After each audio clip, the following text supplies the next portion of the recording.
ஆதியே துணை. அனைவருக்கும் நமஸ்காரம். இன்றைக்கி இந்த பதிவில் 2 முக்கியமான விஷயங்களை பார்க்க போகிறோம். முதல் விஷயம், மக்களுக்கு பயமற்ற ஆட்சியை நடத்துவது யார்? இரண்டாவது விஷயம், அந்த ஆட்சியின் லாபத்தை பெறுவது எப்படி? இப்போ எத்தனையோ வருட காலம் நமது நாட்டில் தேர்தல், ஆட்சி மாறுறது, மக்கள் போய் வாக்களிக்கிறது, இது காலகாலமாக நடந்து கொண்டிருக்கும் ஒரு செயல். இதில் இவங்க தான் சிறந்த ஆட்சியாக இருந்தாங்க அப்படின்னு பெர்மனண்ட்டாக ஒருவருடைய ஆட்சி நம்மளால் சொல்ல முடியாது. காலத்துக்கேற்ப ஒவ்வொரு சூழ்நிலைகளில் ஒருத்தர் நல்லா பெர்ஃபார்ம் பண்ணுறாங்க, இன்னொருத்தங்க நல்லா பெர்ஃபார்ம் பண்ண முடியல. 5 வருட காலத்தில் ஒருத்தரை நம்பி மக்கள் வாக்களிக்கிறாங்க. But as days move on, அதை பார்க்கும்போது அதில் ஒரு சில குறை நிறைகள் இருக்குது. அப்போ உடனே மக்கள் அடுத்து வேறு ஒருத்தவங்களை போடுறாங்க. திரும்ப அவங்க ஒரு 5 வருஷம் வராங்க, அதில் மக்கள் பார்க்குறாங்க, இவங்களுக்கு தேவையானது அதில் பூர்த்தி செய்யப்படலை, திரும்ப வேறு ஒருத்தர்கிட்ட போகிறாங்க. ஆக மொத்தம் இப்படியே மாறிக்கொண்டு தன்னுடைய தேவைகள், மக்களினுடைய அச்சங்கள், ஒரு சுதந்திரம், ஒரு சந்தோஷம், இது வேணும் அப்படின்றத எதிர்பார்த்து கொண்டே விமர்சனங்கள், செய்திகள், இப்படி அரசியலும் ஆட்சிகளையும் சூழ்ந்து ஓடிக்கொண்டே இருக்குது. ஆனால் இதற்கு நடுவில் உண்மையான பயமற்ற ஆட்சினா என்ன? அந்த ஆட்சியை நடத்த போகிறது யார்? மக்களுக்கு பயமே கிடையாது. அப்படிப்பட்ட ஒரு ஆட்சி உண்டா? இப்போ ஒரு ஆட்சி இருக்குது அப்படின்னா அந்த ஆட்சிக்கு ஆதரவாக ஒரு குறிப்பிட்ட மக்கள் இருக்கிறாங்க. எதிர்கட்சியில் உள்ள மக்கள் அது ஒத்து வராது, அதில் இந்த மாதிரி விஷயங்கள் இருக்குன்னு இவங்களுக்கு எதிர்த்து இவங்க நிற்கிறவங்க உண்டு. சரி, இந்த ஆட்சி அமலுக்கு வருதுன்னா எதிர்த்து தரப்பில் இவங்க மேலே உள்ள ஃபால்ட்டை அவங்க சுட்டி காட்டி இது தப்பு, மக்களுக்கு பிரயோஜனம் இல்லை அப்படின்னு அவங்க ஒரு பிக்சர் ஒன்று க்ரியேட் பண்ணுவாங்க. ஆக மொத்தம் இது இப்படி 2-3 பிரிவுகளாக இப்படி மாறியே தான் இருக்குதே தவிர, ஒரே ஒரு ஆட்சி அனைத்து மக்களையும் திரட்டி யாருக்குமே பயம் கிடையாது, எல்லோருமே அவங்களுக்கு அடியில் இன்பத்தை அடைய முடியும், லாபத்தை அடைய முடியும், இவங்களுக்கு அச்சமே கிடையாது அப்படின்றதற்கு ஒரு ஆட்சி இருக்குதா அப்படின்னா ஒரு ஆட்சி இருக்குது. மக்களுக்கு பயமற்ற ஆட்சி ஒன்று இருக்கிறது. அந்த ஆட்சியை யார் நடத்துகிறாங்க அப்படின்றத பற்றி இந்த முதல் பகுதியை இப்போ பார்ப்போம். இதற்கு திருமைஞான அருளமுதம் 439வது தெய்வத்திரு வாக்கியத்தில் நம்ம தெய்வம் அவர்கள் என்ன அருள்றாங்கன்றதை பார்த்தா இதற்கு அதில் விடை கிடைக்கும். தெய்வத்திரு வாக்கியம்: கூவுதையா சேவல் கூவுதையா என்ற காகபுசுண்டர் தீர்க்க தரிசன பாடல் ஆலயத்தில் பாடிக்கொண்டிருந்த போது ஆண்டவர்கள் அருளிய திருவாயுரை அரசால வந்தாரென்றும் கூவுதையா, ஈசன் அவதாரம் செய்தாரென்றும் கூவுதையா. என்ன பார், அரசாளுவதை பற்றி நாம் துளிக்கூட எண்ணியதில்லை, அரசியலை பற்றி நமக்கு பேசக்கூட தெரியாது, அது இன்னது என்றும் தெரியாது. ஆனால் நம் அரசாட்சியில் யம பயமே கிடையாதே, பின் வேறு யாருக்கு பயப்பட வேண்டும்? நம் அரசாட்சியில் யம பயமே கிடையாதே, பின் வேறு யாருக்கு பயப்பட வேண்டும்? பிறப்பு, மறுப்பு, கவலை, இடர்கள் பயந்து மடிந்து விழிப்பும் செல்வமும் சீரும் விவேகமும் அல்லவா விடுகிறது இங்கே. இது எங்கே, அது எங்கே, பக்கமா? அதனால்தான் அரசால வந்தாரென்றும் கூவுதையா என்று சொல்லியிருக்கிறார்கள் என்று பிரம்ம பிரகாசமை வெளிச்சாலை ஆண்டவர்கள் திருவாய் மலர்ந்து அருளியுள்ளார்கள்.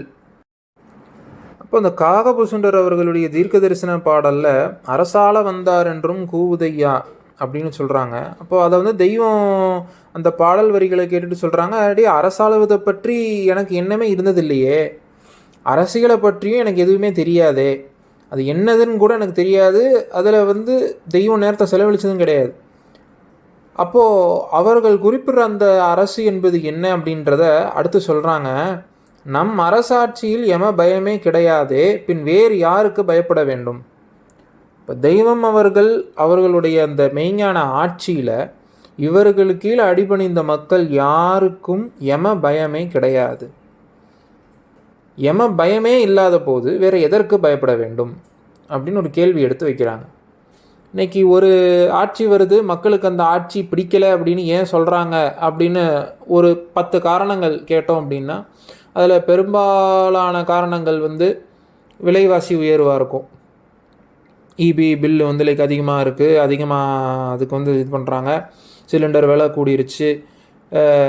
அந்த மாதிரி இந்த தூள வாழ்க்கைக்கான தூளத்தில் நம்ம உபயோகிக்கக்கூடிய இந்த பொருட்களினுடைய விலையெல்லாம் கூடிருச்சு, வாழ்வாதாரம் ரொம்ப பாதிக்கப்பட்டுருச்சு, இப்படியே போனால் நாங்கள் எப்படி வாழ போகிறோன்னு எங்களுக்கு தெரியலன்னு அந்த ஒரு அச்சப்பாட்டின் காரணமாக ஒரு ஆட்சி மேலே குறை கூறலாம். இது இயல்பு.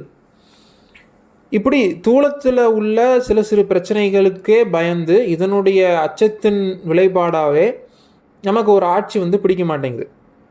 அப்போ இந்த அச்சத்தெல்லாம் போக்க வேண்டி வேற ஒரு ஆட்சிகிட்ட போகிறோம். இப்படியே மக்கள் ஒவ்வொரு ஆட்சிட்டு இன்னொரு ஆட்சி எனக்கு இது வேணும் அது வேணும், என்னுடைய வாழ்க்கை சீரம் சிறப்பமாக இருக்கணும் அப்படின்னு வேண்டிக்கிறாங்க. ஆனால் இது எல்லாம் கடந்தும் இதை விட ஒரு பெரிய ஆபத்து ஒன்று வருது. இன்றைக்கி விலைவாசி உயர்வே ஒரு பெரிய ஆபத்தாக மக்கள் பார்க்குறாங்க. அப்படின்னும் பொழுது அது ஏற்றுக்கூடிய ஒரு விஷயந்தான், ஒத்துக்கணும் தான். ஆனால் இதை விட ஒரு பெரிய ஆபத்து ஒன்று இருக்குது. எப்படி நம்ம இந்த ஒரு ஆபத்துக்கு இவ்வளோ நம்ம கேர்ஃபுல்லாக அதை நம்ம பார்க்குறோம், நமக்கு சாதகமாக அமையும்னு நம்ம வேண்டுறோமோ, அதே மாதிரி இதை விட ஒரு பெரிய ஆபத்தாகி இந்த மரணம் அப்படின்ற ஒரு ஆபத்து ஒன்று பின்னால் வரப்போகுதே. அப்போ அந்த ஆபத்துலேருந்து எப்படி தப்பிக்க முடியும் நம்மளால்? அப்போ அந்த மரண ஆபத்திலிருந்து போக்கக்கூடிய ஒரு ஆட்சி நமது தெய்வம் அவர்களின் ஆட்சி. அப்போ தெய்வம் என்ன சொல்கிறாங்க, அந்த மரண ஆபத்திலிருந்தே இந்த ஆட்சி, இந்த மெய்ஞான ஆட்சி உன்னைய காப்பாற்றிடுதே, வேறு எதற்கு நீ பயப்பட வேண்டும் அப்படின்னு கேட்குறாங்க. பெட்ரோல் 50 ரூபா ஒரு லிட்டருக்கு விலை இருக்கும்போதும் நம்ம வாழ்ந்தோம். இன்றைக்கி 100 ரூபா விலையிலையும் இருக்கிறோம். நாளைக்கு 150 ரூபாய்க்கும் வரலாம், அப்பையும் வாழத்தான் போகிறோம். அதுக்கு ஏற்ற மாதிரி நம்மளுடைய வாழ்வாதாரம் கொஞ்சம் கஷ்டமாக இருக்கும். அதை ஒத்துக்கிட்டு தான் ஆகணுமே தவிர நம்மளுடைய ஜீவனுக்கு உண்டான ஆபத்து அப்படின்றது இதனால் இல்லை. கொஞ்சம் கஷ்டப்பட்டு வாழுவோம் உண்மை, ஆனால் ஜீவனுக்கு ஆபத்து அப்படின்றது எதுவும் நடக்காது. ஆக இப்படி தூள வாழ்வில் ஏதோ ஒரு ஆபத்து, அந்த ஆபத்தினுடைய இன்டென்சிட்டி அதிகரிச்சுக்கிட்டே தான் போக போகுது. ஆனால் இதையெல்லாம் தாண்டி கடைசியில் ஒரு பேராபத்து ஒன்று நிற்கிது. அப்போ பெட்ரோல் விலை 10 ரூபாய்க்கு கொடுத்தாலும் சரி, 1000 ரூபாய்க்கு கொடுத்தாலும் சரி, அந்த ஆபத்தில் மீட்கிறதுக்கு நமக்கு ஒரு ஆட்சி தேவை. வேறு எதுவும் உதவாது. நம்மளுடைய தூள வாழ்க்கை அப்போ எவ்வளோ எளிமையாக இருந்தாலும் அந்த மரண ஆபத்து வரும்போது மற்றது எல்லாமே ஜீரோவாயிரும். அப்போது அந்த ஆட்சியை யார் வழங்குறாங்க அப்படின்னா நம்ம தெய்வம் அவர்கள் வழங்குறாங்க. நம் அரசாட்சியில் யம பயமே கிடையாதே, பின் வேறு யாருக்கு பயப்பட வேண்டும்? பிறப்பு மறுப்பு கவலை இடர்கள் பயந்து மடிந்து விழிப்பும் செல்வமும் சீரும் விவேகமும் அல்லவா விடுகிறது இங்கே. அப்போ அந்த ஒரு பெரிய ஆபத்திலிருந்தே நான் காப்பாற்றிட்டாங்க நம்மளை அப்படின்ற ஒரு எண்ணம் நமக்கு விட்டது. அப்படின்றதுனால நமக்கு வேறு எந்த கவலையும் இடர்களும் நமக்கு பெருசாகவே கிடையாது. அதனால்தான் அரசால வந்தார் என்றும் கூவுதையா என்று சொல்லி இருக்கிறார்கள். அப்போது காகபூசுண்டர் அவர்கள் குறிப்பிட்ட அந்த அரசால வந்தார் என்றும் கூவுதையா அப்படின்னு அவங்க சொல்கிறது, இந்த மெய்ஞான ஆட்சி மக்களை மரணத்திலிருந்து காப்பாற்றும் ஒரு பெரிய தவமிக்க ஆட்சி. அப்போது எந்த ஆட்சி தேர்தலில் வின் பண்ணி யார் நமக்கு வந்தாலும் கடைசியில் நம்மளை மரணத்திலிருந்து காப்பாற்றுறதுக்கு ஒருவர் நம்மளை ஆண்டு கொள்ள வேண்டும். அவங்களுடைய ஆட்சிக்கு அவங்களுடைய மக்களாக நாம் இருந்தால் தான் அது நமக்கு கிடைக்கும். அப்போது மக்களுக்கு பயமற்ற ஆட்சியை நடத்துவது யார் என்றால் அது நமது தெய்வம் பிரம்ம பிரகாசம் மெய்வெளிச்சாலை ஆண்டவர்கள். அந்த யம பயம் அப்படின்றது நமக்கு கிடையாது.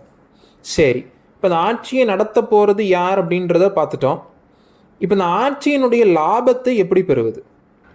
இப்போ ஒருத்தங்க ஆட்சிக்கு வர்றாங்க அப்படின்னா அந்த ஆட்சியில் அவங்க வின் பண்ணி ரூல் பண்ணும்போது மக்களுக்கு உண்டான சலுகைகள் கொஞ்சம் இருக்கும்.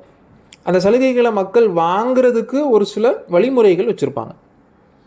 அதே மாதிரி இப்போ இந்த யம பயமற்ற இந்த இந்த ஒரு அரிய ஆட்சியை நடத்தும் நம் தெய்வத்திடமிருந்து அந்த லாபத்தை நாம் எப்படி பெறுவது? இப்போ அதற்கு தெய்வம் விஸ்வநாத திருவள்ளி வசனத்தில் ஒரு இடத்துல சொல்கிறாங்க,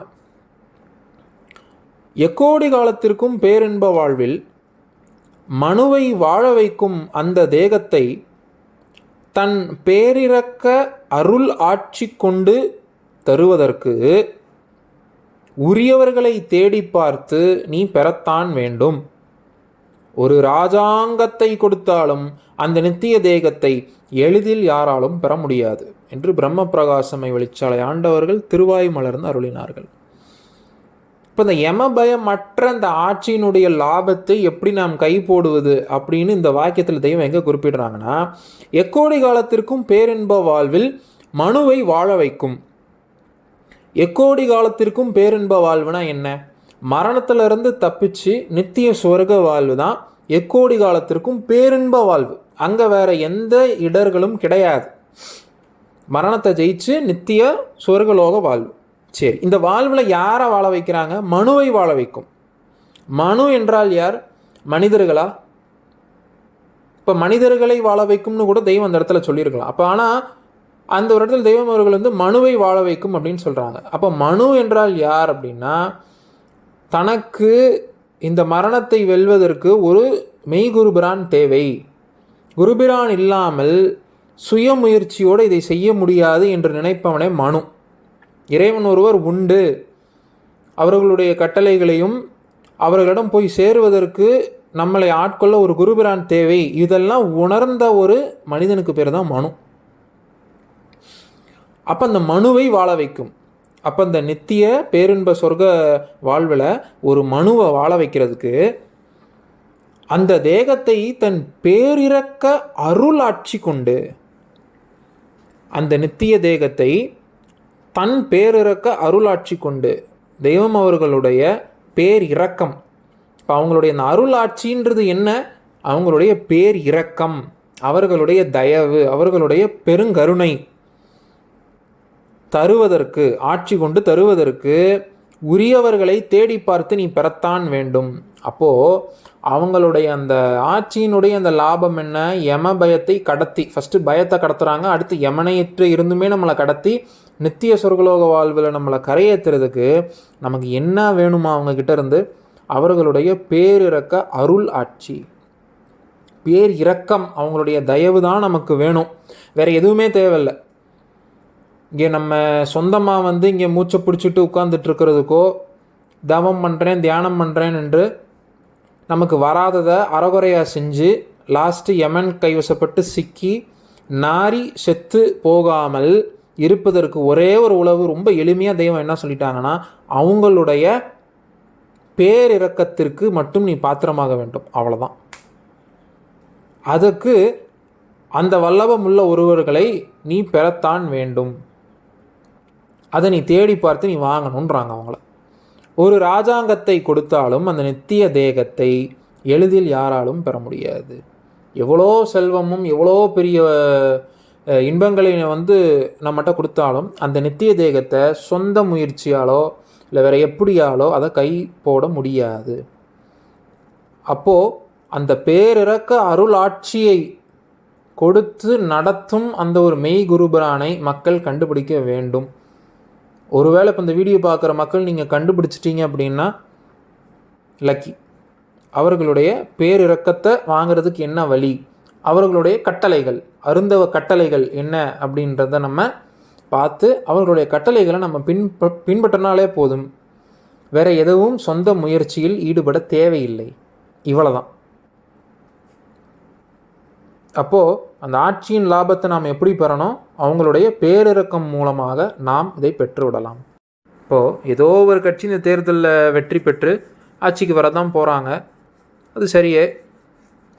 ஆனால் அதில் நம்ம முழு நேரமும் நம்ம அதில் செலவழித்து வீண் விவாதங்களில் ஈடுபட்டு சண்டை போட்டு அதற்கே வாழ்நாளை செலவழித்து இருக்கிற அளவுக்கு இது பிரயோஜனமா அப்படின்னு கேட்டால் கண்டிப்பாக பிரயோஜனம் இல்லை. ஏன்னா யார் எப்படி வந்தாலும் சரி, இந்த தூள வாழ்க்கைக்கு உண்டான துன்பங்களும் அதற்குண்டான அந்த ஒரு பயணமும் இருக்க தான் போகுது. ஆனால் இதையெல்லாம் விட முக்கியமானது என்ன? கடைசியில் வர அந்த பேராபத்தாகிய அந்த மரணம்.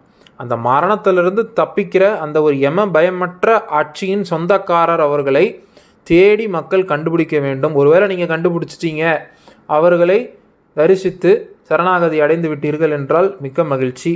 இல்லாத பட்சத்தில் அவர்கள் யார், பயத்தை கடத்துகின்ற அந்த மெய்ஞான ஆட்சி எது, அது எங்கு செயல் நடந்து கொண்டு இருக்கிறது அப்படின்றதெல்லாம் தேடி அங்கே போய் தரிசித்து அவங்களுடைய பேர் இறக்கத்துக்கு பாத்திரமாயிட்டிங்கன்னா இந்த தூள வாழ்க்கையில் எவ்வளோ பெரிய கஷ்டங்கள் துன்பங்கள் வந்தாலும் கடைசியில் அந்த பயத்திலிருந்து உங்களை கடத்தி மரணத்தையும் அவர்களே வென்று உங்களுக்கு உதவி அந்த நித்திய சொர்க்கபதி வாழ்வில் ஏற்றி வைப்பார்கள்.